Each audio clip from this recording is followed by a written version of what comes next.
नमस्कार, मैं ज्योति स्वागत करती हूँ आपका आपके अपने चैनल शिक्षात्रा में। जैसा कि आपको पता है, maths class 10th NCERT full course cover कर रहे हैं सीरीज में और हम पहुंच गए हैं चैप्टर 9 जिसका नाम है some applications of trigonometry. Okay, ये कौन सा पार्ट है? ये है आपका पार्ट 4। ओके, कंटेंट देख लीजिए क्या है, Heights and distances and summary, that's it.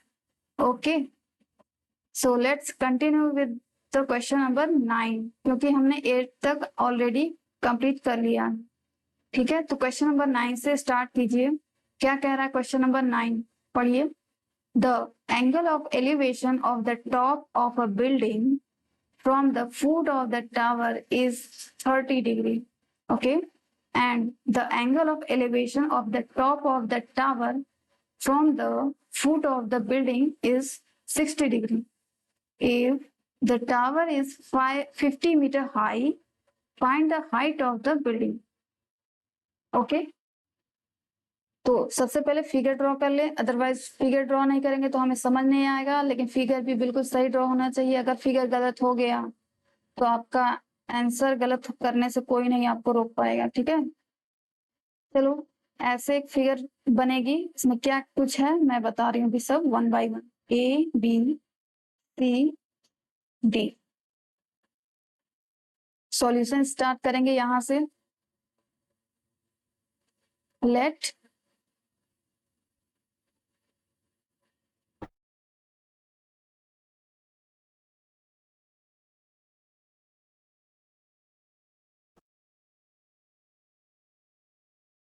Tower A B is equal to 50 metre.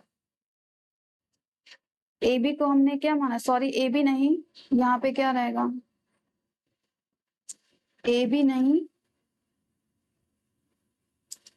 C D. ठीक है, सी डी जो है वो है टावर। वो कितना मीटर ऊंचा है? 5 मीटर।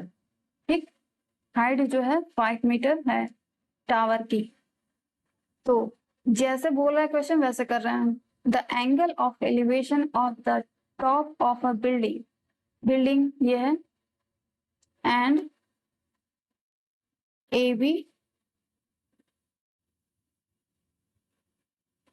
बी और बिल्डिंग। ठीक है, ए बी बिल्डिंग हो गया, सी डी टावर हो गया। अब क्या कह रहा था? Angle of elevation of the top of a building, building का टॉप यानी ए पॉइंट। ए बी अगर बिल्डिंग है तो ए पॉइंट क्या है? Top of building. From the foot of the tower, tower का फुट कहाँ है? सी। ए और सी, फोकस करो ए पे और सी पे। कितना है ये angle? 30 degree. Okay, this one is 30 degree. ये क्या है? एंगल ऑफ एलिवेशन 30 डिग्री दे दिया। ओके, उसके बाद क्या कर रहा है? The angle of elevation of the top of the tower, tower का टॉप। टावर अगर सी डी टॉप है, टावर है, तो उसका टॉप क्या होगा? D point. ओके, डी पे फोकस करो। और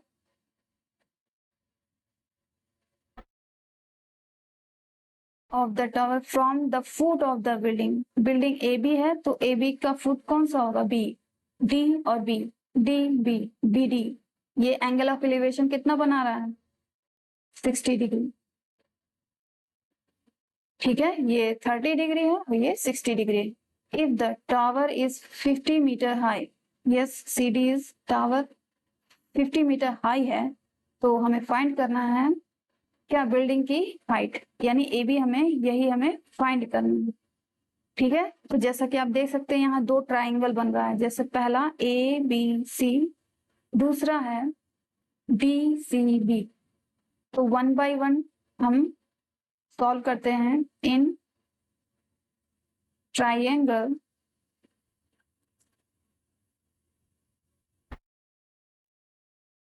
D C B, D C B. क्या हो जाएगा? क्या लेंगे हम? Sine, cos, tan, cot, sec, cosec. क्या लेंगे? यहाँ सिर्फ हाइट मेंशन है, तो मैंने बताया जब सिर्फ हाइट मेंशन हो और आपको समझ नहीं आ रहा है कौन सा लें, तो आपको टेन ही लेना। क्योंकि टेन में होता है क्या? लंब बटे आधार, परपेंडिकुलर अपॉन बेस। ठीक है, इन्हीं की सहायता से हम हाइट पता कर सकते हैं। ठीक है, साइन कॉस लेंगे तो उससे आपका नहीं निकल पाएगा। ठीक, तो tan लीजिए DCB, इसको ध्यान से देखो, DCB देख लिए। अब चलो tan अप्लाई करते हैं। tan 60 degree is equal to यानी CD आधार क्या है, BC। ओके, tan 60 की value √3 is equal to CD कितना है, 50 मीटर, 50 ओके अपॉन BC अपने को नहीं पता, तो BC एज इट इज हम लिख देंगे। फिर क्रॉस मल्टीप्लाई कीजिए तो BC इज इक्वल टू आ जाएगा 50 अपॉन √3। ओके, √3 आ गया। ठीक है, अभी यहीं पे छोड़ दो इसको। ठीक, अब दूसरा ट्राइंगल लेते हैं। कौन सा triangle, ABC। In triangle ABC क्या हो जाएगा, tan 30 degree is equal to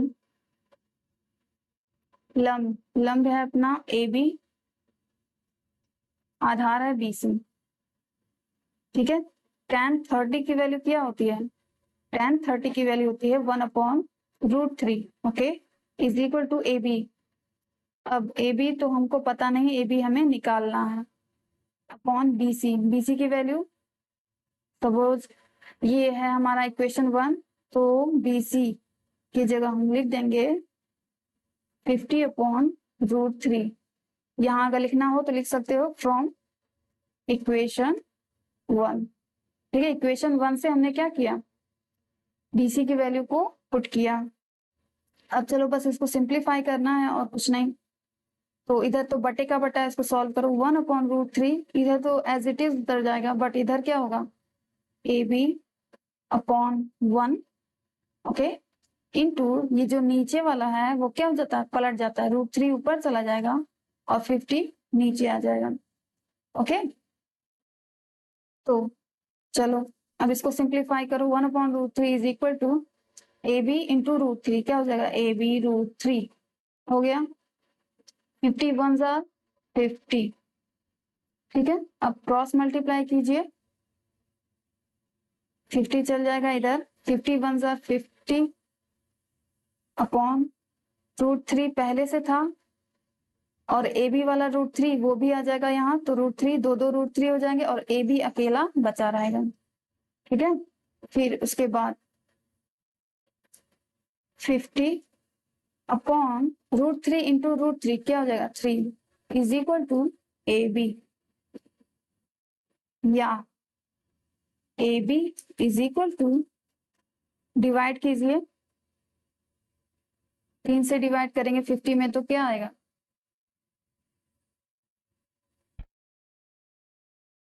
3 1 3 2 0 3 6 18। Okay, 2 reminder 2 बचा, तो हम इसको कैसे लिखते हैं, 16 2/3 मीटर। ओके, यही आ गया हमारा आंसर। AB ही हमें लाना था, तो हमने लेते आया, ये बिल्डिंग की हाइट है। ओके, तो समझ में आया कैसे करना है, बात को समझना है।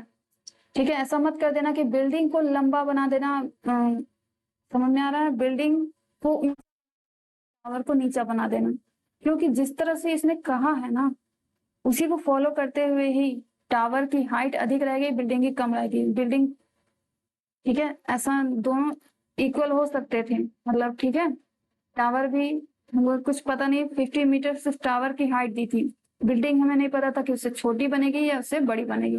बट लेकिन यहाँ जो बातें बोल रही है इस क्वेश्चन में कि elevation top of the building foot of the tower is 30 degree, उस अकॉर्डिंग हमने इस फिगर को ड्रॉ किया है, उसी के अकॉर्डिंग हमें पता चला कि फिगर एग्जैक्ट कैसे बनेगी। तो ये सिर्फ आएगा आपको प्रैक्टिस करने से। ठीक है, अगर इस टाइप के क्वेश्चन नहीं समझ आते हैं तो इसको 2 बार 3 बार कीजिए, आपको जरूर समझ में आ जाएगा। Okay, next question, question number 10 क्या कह रहा है, ध्यान से देखो। टू पोल्स, ओके, कितने poles? Two poles of equal heights are standing opposite each other, okay, each other on either side of the road, ठीक है, विच इज 80 मीटर वाइड। एक रोड है जो कि कितना मीटर है? 80 मीटर चौड़ा है, उसके अपोजिट साइड में, मीन्स एक साइड में एक पोल, दूसरे साइड में दूसरा ही पोल, ठीक है, दो पोल्स हैं बट वो दोनों साथ साथ लगी नहीं हुई हैं, रोड के साइड साइड में, ठीक है, और उस रोड की चौड़ाई आपको दी गई है 80 मीटर, ठीक। उसके आगे की कहानी सुनिए।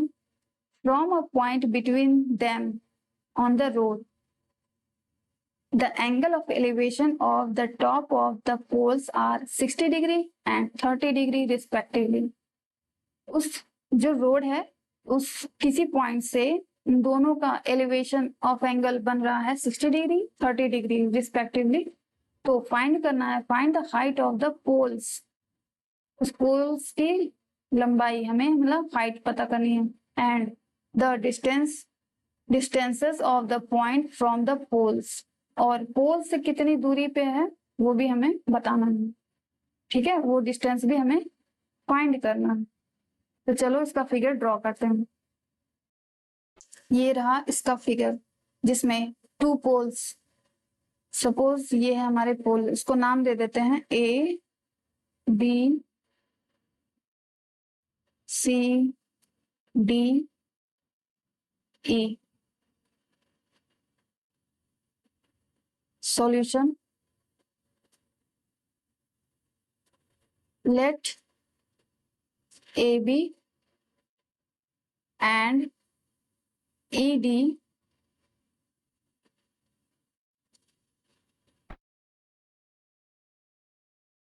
B a pole,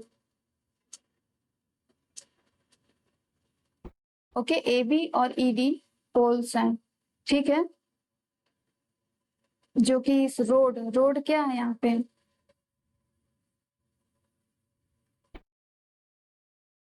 B D is equal to हमारा क्या है, रोड,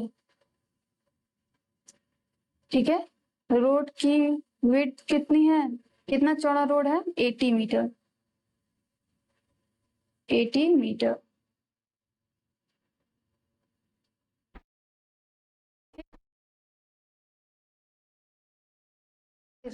क्या कह रहा है क्वेश्चन में, find sorry from a point between them on the road, एक पॉइंट सी है रोड पे, बीडी रोड है तो सी एक पॉइंट है जहां से एंगल ऑफ एलिवेशन कितने बन रहे हैं, टॉप ऑफ द पोल, पोल के टॉप से कितने बन रहे हैं, 30 और 60। तो आप बताइए कौन सा 30 होगा कौन सा 60 होगा। जिसे हम पास से देखेंगे तो वो एंगल बड़ा होता है दूर से देखने की अपेक्षा, ठीक है। आईज को ज्यादा ऊपर करना पड़ेगा ना, अपनी आंखों को ज्यादा ऊपर देखना पड़ता है जब हम किसी भी ऊंची चीज को पास से देखते हैं। तो ये एंगल हमारा 60 होगा, और ये हम थोड़ा सा दूर से, अगर आप यहाँ सपोज आप यहाँ पे खड़े हो, यहाँ पे ये हो आप, तो आपकी आंखों मीन्स आपकी आंखें यहाँ होनी चाहिए। मैंने बस एक एग्जांपल दिया है कि आप समझिए उस चीज को मैं क्या कहना चाह रही हूँ, ठीक है। किसी भी चीज को पास से देखेंगे तो एंगल ऑफ एलिवेशन अधिक बनेगा इन कंपैरिजन टू दिस, ये 30 डिग्री बनेगा क्योंकि ये बीसी ज्यादा दूर है सीडी से, ठीक है। ये हो गया। उसके बाद क्या कह रहा है, कुछ और भी कह रहा है, find the height of the poles, okay, height के पोल की हाइट हमें बतानी है। सपोज अभी हमने फिलहाल के लिए माना है एच, ठीक है, एच हाइट, और दोनों पोल्स की हाइट सेम है। देखो यहाँ लिखा है two poles of equal heights, ठीक है, दोनों जो पोल हैं ए बी और ई डी, उन दोनों की हाइट क्या है, सेम है, ओके। और क्या फाइंड करना है, the distance of the point from the pole, ये डिस्टेंस बीसी और सीडी हमें फाइंड करना है, ठीक है, कि कितना है। टोटल तो हमें दिया हुआ है 80, तो हम बारी बारी से करेंगे। सपोज हम इसको मान लेते हैं एक्स, ठीक है, यहां तक। अगर यहां तक x है तो बची हुई दूरी कितनी होगी? लेट, या तो रहने दो, C D is equal to x हमने माना है, देन BC कितना होगा? पूरी दूरी है 80, CD है x, तो BC कितना हो जाएगा? पूरी दूरी में से x को घटा देंगे तो हमें CD मिल जाएगा। ठीक है, 80 माइनस एक्स कर देंगे तो BC इज इक्वल टू हो जाएगा क्या? 80 माइनस एक्स। ठीक, अब दो ट्राइंगल हैं, दोनों को सॉल्व करना है। हमें क्या दिया? देखो यहाँ पे हाइट मेंशन है और डिस्टेंस, हाइट और डिस्टेंस। तो कौन सा ट्रिग्नोमेट्रिक रेशियोज यूज करेंगे? साइन कॉस टेन कॉट, कौन सा? सपोज सोचो आप, टेन, क्योंकि टेन में परपेंडिकुलर होता है और बेस होता है। ठीक, तो जो चीज दी है और जो चीज पूछ रही है उसी के अकॉर्डिंग हम ट्रिग्नोमेट्रिक रेशियोज चूज करते हैं। अगर सिर्फ एक ही का जिक्र है तो हम कौन सा लेंगे? आंख बंद करेंगे और टेन लेंगे। ठीक है, कुछ सोचना ही नहीं है उसमें। तो चलो पहले कौन सा ट्राइंगल लेते हैं? छोटू वाला ले लो, छोटे वाला, ये EDC, इन ट्राइंगल EDC क्या हो जाएगा? कौन सा एंगल दिख रहा है यहाँ? tan 60 degree. ओके, इसके लिए लंब, लंब क्या हो जाएगा? परपेंडिकुलर ED अपॉन बेस क्या है? CD। tan 60 की value √3 is equal to ED means H upon CD क्या हो जाएगी? X metre. ठीक है, यहां से क्रॉस मल्टीप्लाई करो तो H इज इक्वल टू आ जाएगा x√3। Okay, H equal to आ गया आपका x√3। इसे हम बना लेंगे इक्वेशन 1। ठीक है, ये छोटू वाला ट्राइंगल हो गया। अब चलो बड़े वाले की तरफ। इन ट्राइंगल, बड़े वाले ट्राइंगल का नाम क्या है? ABC। इन ट्राइंगल ABC यहाँ कौन सा एंगल ऑफ एलिवेशन है? 30 डिग्री। तो tan 30 degree is equal to लंब, या इसके लिए लंब क्या होगा? यही हाइट, लंब बटे आधार, आधार यानी BC। सॉरी रुको, पहले मैं ऐसे लिख दूं, H की जगह भी मैं लिख दूं AB, नहीं तो आपको समझ नहीं आएगा। लंब हो गया AB, आधार हो जाएगा BC। ठीक, tan 30 की value 1/√3 is equal to AB कितना है? H है। BC कितना है? 80 माइनस एक्स। ओके, अब H की वैल्यू फाइंड करो। H को यही रहने दो, बाकी सब दूसरी साइड। 80 माइनस एक्स अपॉन √3 इधर आ गया, और H बेचारा अकेला उधर ही रह गया। तो अब क्या करेंगे?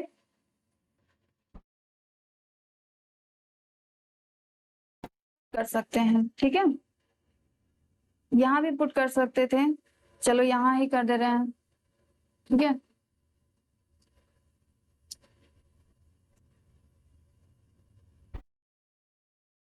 देखो 1/√3 एज इट इज लिखो, इज इक्वल टू H क्या है इक्वेशन 1 में? x√3 हो गया अपॉन 80 माइनस एक्स हो गया। अब चलो क्रॉस मल्टीप्लाई करो, 80 minus x is equal to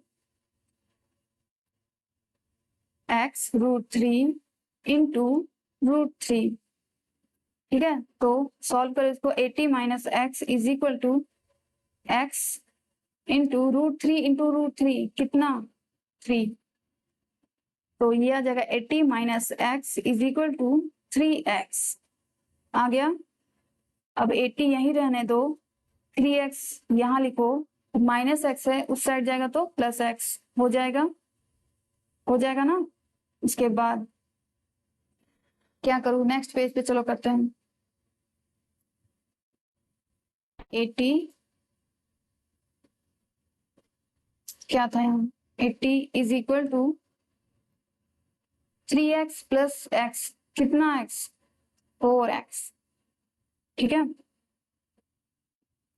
यहां से x की वैल्यू क्या आ जाएगी 80 अपॉन 4। x इक्वल टू कितने टाइम्स में कट होगा 20 टाइम्स में, लिख देंगे 20। और ये किसमें होगा मीटर में, क्योंकि हमें डिस्टेंस मीटर में दिया हुआ है, देखो यहाँ 80 मीटर, तो ये भी जो होगा मीटर में ही होगा। ओके, यहां से x की वैल्यू निकल गई। अब हाइट भी तो पता करनी है,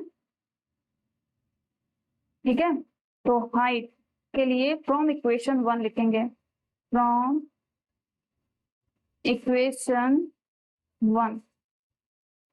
इक्वेशन 1 में क्या आया था हमारा h equal to √3x, x √3 था, कुछ भी लिखो x √3, सही तरीका लिखने का यही होता है x √3, x √3।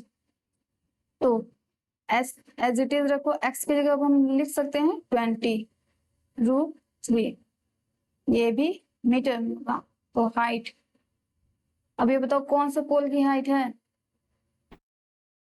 दोनों पोल्स की, क्योंकि दोनों इक्वल पोल हैं। ठीक है, दोनों पोल्स की हाइट क्या है, इक्वल है, A B equal to E D, A B equal to E D equal to H equal to 20√3 metre. ठीक है,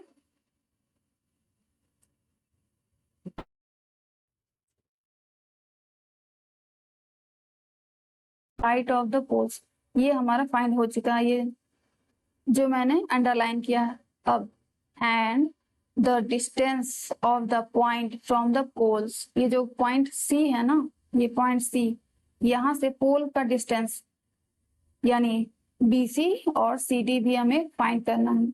सीडी तो आई थिंक आ चुका है, एक्स की वैल्यू क्या आई थी, यस एक्स की वैल्यू ये है, यही हमारा सीडी है। And CD equal to x equal to 20 metre. ठीक है, ये वाली वैल्यू क्या है, x की जगह हम क्या लिख देंगे अब 20, हमें पता चल गया ये अब 20 है। अब आप बताओ, ये 20 है, टोटल दूरी 80 है, तो बची हुई दूरी कितनी होगी BC। So BC is equal to पूरी दूरी में से 20 हम माइनस कर देंगे, तो बची हुई दूरी हमें पता चल जाएगी। 80 में से 20 गया 60 मीटर। ठीक है, यहां से भी देख लो, आप आसानी से निकाल सकते हो BC, ये दूरी 20 है, तो ये बची हुई दूरी कितनी होगी 60। ठीक है, होगी ना, यही मैंने यहाँ लिखा हुआ है। तो इतनी चीजें आपसे पूछ रहा था, इतनी चीजें हम लोगों ने निकाल दिया है। ठीक है, आई होप आपको ये क्वेश्चन समझ में आएगा। अगर समझ नहीं आता है तो नो वरी, आप इसको एक बार 2 बार रिवीजन कीजिए। अगर तब भी नहीं समझ में आता है तो कमेंट बॉक्स में कमेंट कीजिए कि मुझे यहाँ से ये चीज समझ नहीं आ रही है। ठीक है, now summary of the class. In this lecture we have done question number 9 and 10 of exercise 9.1। Okay, exercise 9.1 का हमने सिर्फ 2 क्वेश्चन किया है। मैं सिर्फ, क्योंकि क्वेश्चन बहुत लेंदी है, चाहे तो मैं कर दूं एक ही बार में, बट समझाना मेरा मेन थीम है, क्योंकि मुझे तो आता है बट मुझे आपको समझाना, इसलिए मैं हर एक क्वेश्चन को इन डिटेल समझा रही हूँ। ठीक है, भले ही उसमें टाइम ज्यादा लगे, पहली बार टाइम ज्यादा लगेगा ही लगेगा। ठीक है, अगर आप पहली बार ज्यादा टाइम नहीं दोगे क्वेश्चन को, तो आपको पूरी जिंदगी समझ नहीं आएगा। ठीक है, ये मत कोशिश किया करो कि बस जल्दी से 2 मिनट के अंदर अंदर मुझे ये समझ आ जाना चाहिए, ऐसा नहीं होता है। ठीक है, अगर आप कोई चीज सीख रहे हो तो उसमें ज्यादा टाइम लगेगा। अगर ज्यादा टाइम लगता है आपको सीखने में, उसका मतलब आप समझ लीजिए कि आपको वो बहुत लॉन्ग टर्म तक वो चीजें याद रहने वाली हैं। ठीक है, तो जितना समय ये मांग रहा है, ये चैप्टर जितना समय आपसे मांगता है समझने के लिए, उसको उतना समय दीजिए आप। तभी ये चैप्टर आपको समझ में आएगा, ठीक है। अदरवाइज सिर्फ क्वेश्चन को सॉल्व करके आंसर लाने से मतलब नहीं है, सिर्फ फिगर ड्रॉ करने से मतलब नहीं है, उसका कॉन्सेप्ट समझिए, ठीक है। तो आप उसी बेस पे और भी क्वेश्चन कर सकते हैं। क्वेश्चन का जो मतलब है कहने का, उससे अर्थ निकालिए, ठीक है, और उसी के बेस पे हम फिर फिगर को प्लॉट कर रहे हैं, ड्रॉ कर रहे हैं और समझ रहे हैं, ठीक है ना। तो थोड़ा सा मैं समझती हूँ ये चैप्टर थोड़ा सा मतलब आपके लिए ज्यादा लग रहा होगा कि कैसे होगा, बट स्टार्टिंग में ऐसा लगेगा, आप इसको करने लगेंगे क्वेश्चन तो ज्यादा हार्ड है नहीं, ठीक है। बस लैंग्वेज जो यूज है उसका, उसी के बेस पे ग्राफ को, फिगर को बनाना थोड़ा सा मुश्किल लग रहा होगा, बट आप अगर इसको रिवीजन करेंगे, प्रैक्टिस में लाएंगे तो आपके लिए ये इजी हो जाएगा। तो till then keep practice and thanks for watching.